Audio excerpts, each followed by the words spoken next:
Hey, how's it going, everybody? Thanks for tuning in to another episode of The More You Mow. I am Jay, and today we're going to go over our 2025 plans for the yard. Stick around and see what we're planning on doing this year. I figured now would be as good a time as any to do a quick overview as to how the yard is looking.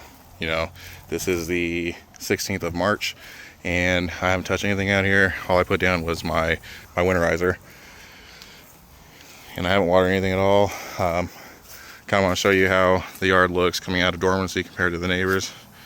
So one of the first things I'm going to do is go ahead and turn on my irrigation, just to make sure that I don't have any, ruptures or anything like that. I did winterize the system before winter time hit, so I should be good on not having any leaks, but you never know, heads get displaced or what have you from playing the yard with snow and whatnot. So it's good to run it through a quick cycle to see what your yard's looking like. This one, as you can see, is shooting a little far over, more than I would prefer it to, so we'll go ahead and adjust that one to kind of keep it back over in the grass instead of coming over out here in the driveway. Went ahead and cycled through the first zone. Everything looked pretty good. I just adjusted that one head that was over in the corner back over here. Now we're gonna go ahead and turn on zone 2, and that's for the little mister looking guys on the side of the house. Got one right there, one right there, one right there, and a couple more going back past the fence line. Zone 2 is looking pretty good.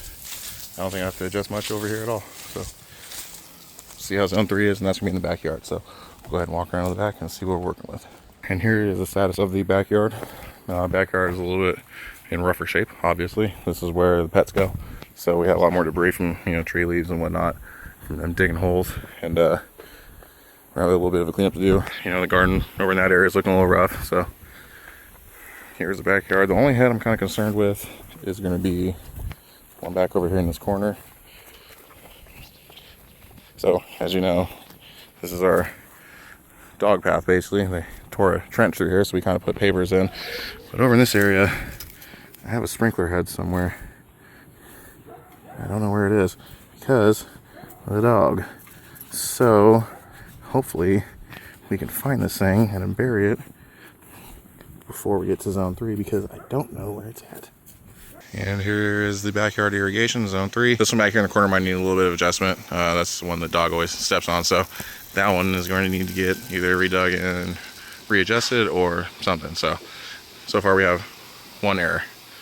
So here you can kind of see a better example of what it's like when you use winterizer versus when you don't use winterizer. So I don't believe my neighbor's putting any kind of winterizer down. It could also be the grass type, so keep that in mind. But you can kind of go around your neighborhood and you can see who has green grass right now. They're probably the ones put down winterizer. So around Thanksgiving is when I put that down, and then I just water it in, leave it alone, and then whenever the grass is ready, it uptakes that winterizer, and then you start getting green up for everybody else. And here we have zone 4. This is just one lonely sprinkler head over here in the corner, and it just gets this area where other heads don't reach. Not really much else to see here. It looks good. We'll go on to zone 5. And momentarily we will have zone 5 popping up. You can hear air coming out. Probably hear it right here. This head will pop up in a second.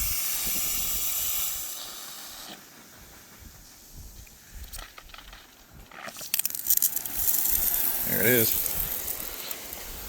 Alright, zone 5. All the heads seem to be working. This side I wasn't really too worried about because I didn't really shovel much snow over here, but the other side is where I put most of it. So this side should be good to go. And then after that, we'll kind of go walk around, take a tour, and probably do a little cleanup in here. So over the last couple of days, I've been hit by a couple of storms that have come through. One day the high was 80 degrees, and then the next day it was actually snowing. So our temperatures and our weather's been kind of crazy here. So I haven't been able to really get out and put out my pre-emergent like I wanted to. So your target time to put in your pre-emergent, to put down your pre-emergent, would be between 50 and 55 degrees soil temp. So now you can go around different areas of your yard with like a meat thermometer and poke different areas and see what the temperature is. Or you can look kind of what's around you and use nature. So around me we have redbud trees around here. They have like a pinkish bud to them. I'll try to zoom in. Yeah. Like that. Or if you don't have those in your neighborhood or in your area, you can always look at the forsythia. Those bright yellow or golden bushes that flower during this time. So those are a good way to figure out whether or not you put down pre-emergent. And obviously you can see those are budding over here, so it's time to put down some pre-emergent. So in order for us to get on our pre-emergent, we're gonna need a couple items. First and foremost, we're gonna need our pre-emergent. So this is actually Pre-Emergent 65 WDG. I got this off Amazon. This, you have to weigh out with the scale, which is why the scale is next to it. The weights that you need to do it at is going to be 5.2 grams per 1,000 square feet. So basically we're going to do about 20 or so grams since we have 4,000 square feet in the front yard. So this is something you just have to mix with water. There's different types of Pre-Emergent you can use, or pre-emergent. They have granulated, which you put it inside of a spreader and you spread it out, or you can do it this way where you mix it into your backpack sprayer and then you spray out your Pre-Emergent. One nice thing about being able to do the backpack application is you can also apply different products all at once. We have our GS plant food root ruckus. The debate's out whether or not humic acid does anything. I still have a bottle left over, so might as well use it while I have it. In the back over there, you see my Ryobi backpack sprayer, which is what I'll be using to put down these products. So the first step we're going to have is going to be to take our Pre-Emergent and we're going to weigh out our necessary amount that we need to fill up 4 gallons. And then we have our 21 grams, so we'll go ahead and add that to our backpack sprayer. When we add some water to it first, and then we'll add these other nutrients in there as well. So now that we have a little bit of water inside of our backpack sprayer, we're going to take our 21 grams of Pre-Emergent and go ahead and dump it on in there.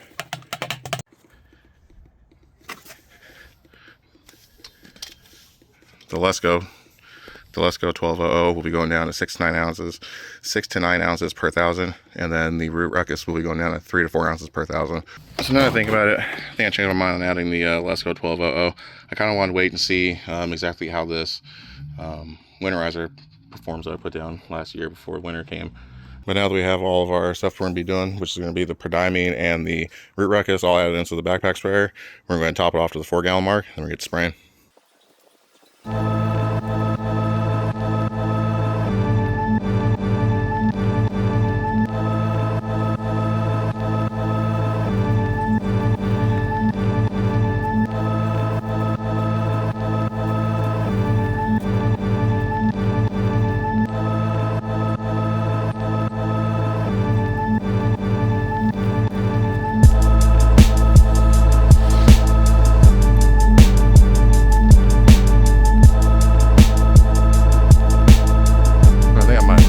Exactly why we're putting down Pre-Emergent.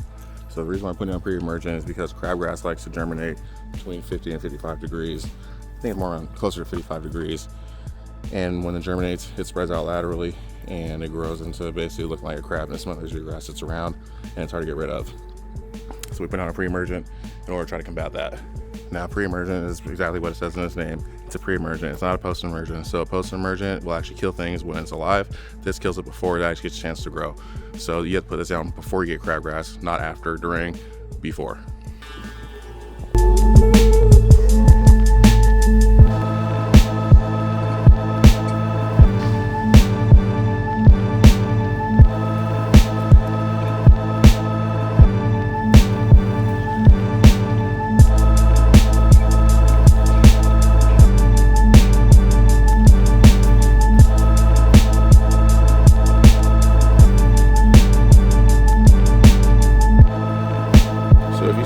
In your yard, this is not crabgrass. This is just your typical broadleaf weed. You can kill these by either pulling them out, or you can use some selective herbicide. This is not what Pre-Emergent is for. Pre-Emergent is for crabgrass. If you see these, this is not going to kill that. It's not going to do anything to it. Those have to use something else. So now that we're done doing the majority of the yard, I'm going to go over by the curbs and the driveways, maybe a double pass. I want to make sure I get good coverage on that. Usually that's the part that breaks down first from the hot concrete and whatnot and traffic. So make sure you get a good solid stripe of Pre-Emergent on that, so that way you're making sure no crabgrass grows over there either. The front yard is all done, so now we're gonna go ahead and go to the backyard and do the exact same thing. I'm not gonna go ahead and film that because it's the same process. You get the idea. We'll check back in when it's time to wire this in.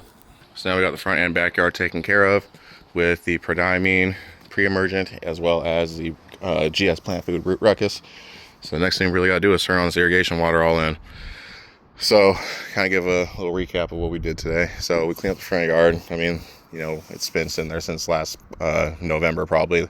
So it's got some sticks and all that from the winter. So we have to go ahead and clean that up. Then we put down our Pre-Emergent with our backpack sprayer. So remember when you're putting down pre-emergent, either you put down pre-emergent or you put down grass seed. So in my region where I'm at, we prefer to put down crabgrass preventer over here because, you know, as it says, we have crabgrass in this area. We usually do our seeding in the fall, which is what I did. So you can do this in a split application. So you can do one application now and then one later on in a couple months to get you through the summer if you would like. I don't typically do that because I usually like to seed around September. So I usually don't put down another round of pre-emergent. I kind of go a little heavy on this one, and usually does pretty good. I haven't had any really issues with crabgrass popping through since I put this down. So now let's go ahead and turn the irrigation on and let's water this all in. So you want to water this in almost immediately. So it's been probably about a half hour or so since I did the front yard.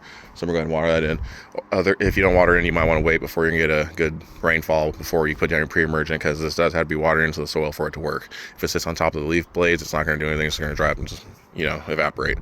So make sure you water it in after you apply. All right, so that's going to wrap it up for this video. I want to thank you guys for tuning into the 2025 season. I think we're going to be off to a good start. The yard's looking really good. It's going to be healthy. Make sure to stay on top of our plan that we're going to be doing. Fertilizing almost every major holiday is usually when we fertilize, and kind of stay on top of weed prevention. So now we're going to turn this irrigation on, and thanks you guys for tuning in, and I'll see you guys next time. Take care.